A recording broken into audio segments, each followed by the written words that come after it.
you know that the United States has two floating hospitals? I didn't until I saw a video of one of them arriving in New York City's harbor to help with the current medical crisis. During the past 45 years, the United States Navy has had two naval hospital ships, the USNS Mercy and the USNS Comfort. These ships are hospital ships that were converted from super oil tankers.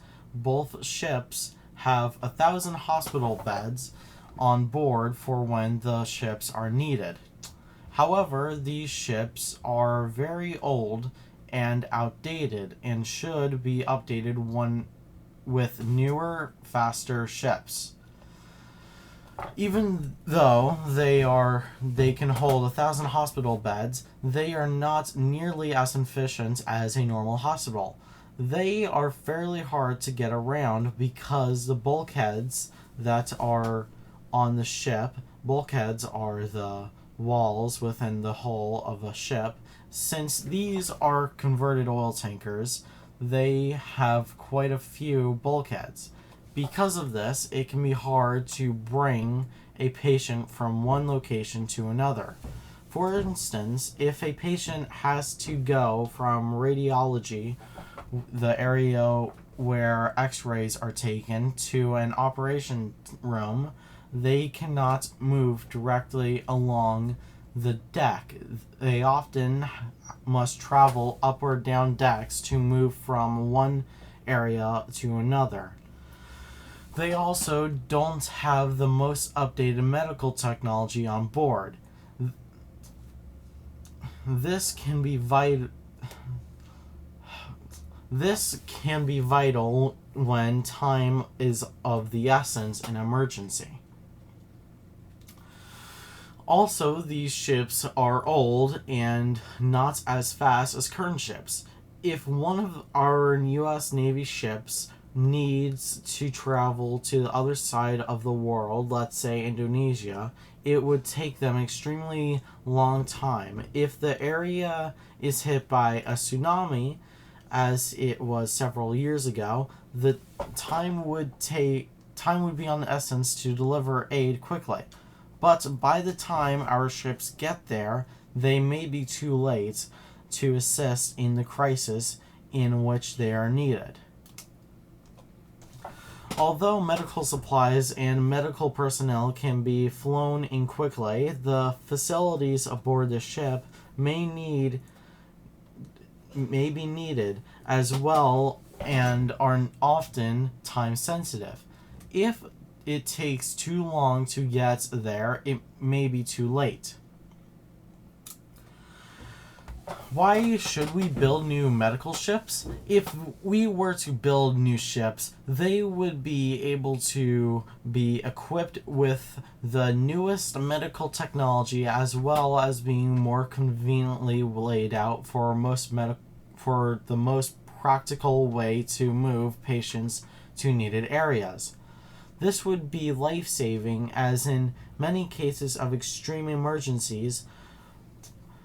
Also, newer ships are sleeker and faster, enabling them to travel to all corners of the world much more quickly when needed.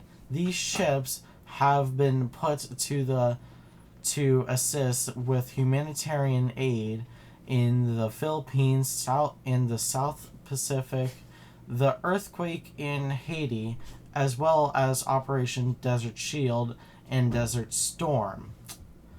As well,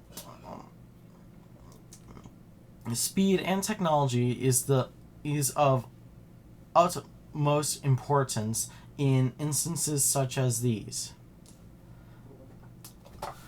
There are opponents saying to the construction of these new medical ships, they believe that we are better off building more defensive ships, such as destroyers, aircraft carriers.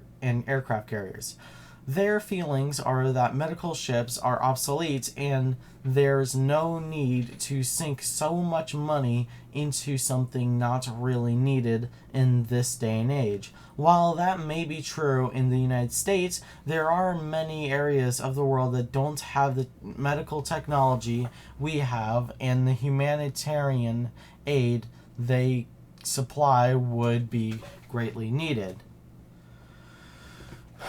Even the United States, when there's a national-wide crisis, they would be extremely important. They were developed after Hurricane. They were deployed after Hurricane Katrina and are now assisting in the current COVID-19 crisis.